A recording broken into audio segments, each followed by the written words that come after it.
Welcome back mga ka-adventure. Mamana ulit tayo. Baka sakaling may mahuli kahit pang ulam man lang. At ito yung kasama ko. Lumusong na habang ako ay katapos lang mag-gear up. Alright, let's go.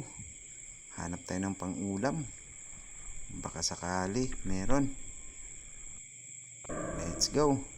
So unang sisid natin dito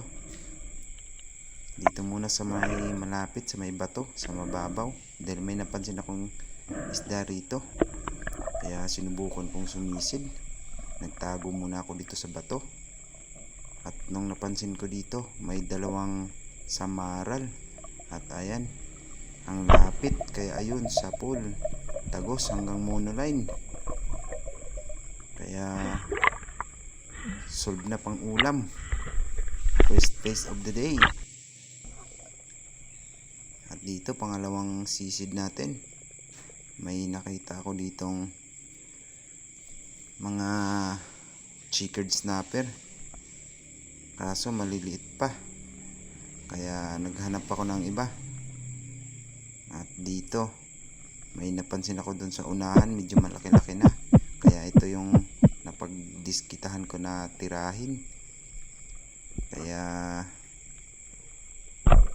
ayun, sablay ang pangalawang tira natin. Sa mga hindi pa nakapag-subscribe dyan, baka naman pa-subscribe po. At dito, ito yung ating pangatlong sisid. Umabante tayo sa unahan konti. Dito pa rin tayo sa may mababaw na area, kasi hindi tayo makapag-equalize. At dito may napansin ako ditong shadow, may gumagalaw, kaya binabaan ko. At nung pagbaba ko, inabangan ko dito, baka sakaling lumabas kung anong isda kaya ito, kaya inambos ko siya. Kaso ang problema, hindi lumabas, kaya wala tayong nakalabitan, kaya umahon na lang ako.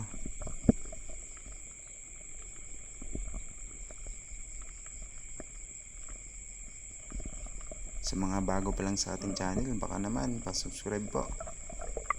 Lagan Adventure. Kalmada ang tubig dagat ngayon, malinaw at medyo. At dito may nakita akong isang turutot, kaso nung tirahin ko, ayun, hindi na naman tinamaan. Talaga naman,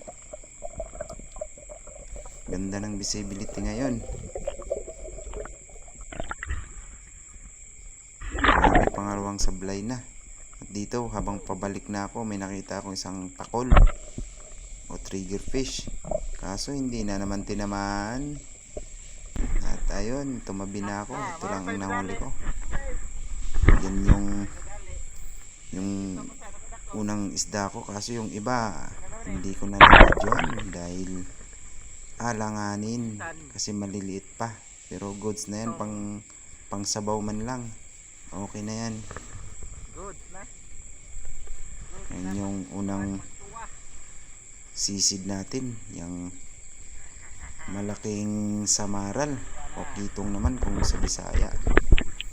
At ayan, pauwi na kami. Habang binabaybay namin tong tabi ng dagat, nagkwentuhan muna kami ng kabady ko, si Albert. Sabi niya sa susunod daw, maaga daw kami makabalik dito para yung isda nasa tabi pa, hindi pa pupunta ng malalim. Kasi kanina nung pagdating namin, ang daming isda, kaso mailap nga lang. Pero sige, okay lang, babalikan din namin to sa susunod na araw. May time kami, pag makaluwag-luwag ng oras, free kaming dalawa, may babalikan to.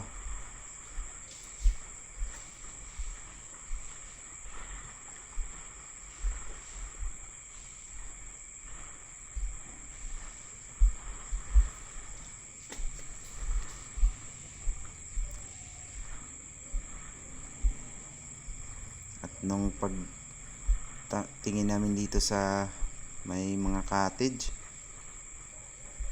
may mga tao na. Kanina wala pa, tahimik pa dyan. Ngayon ayun, may mga nagsuswimming. Pahibas na yung dagat.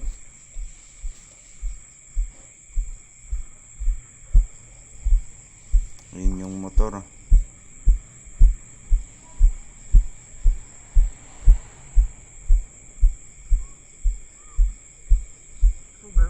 Salamat po sa inyong mga walang sawang panonood sa ating video, kahit ganito lang.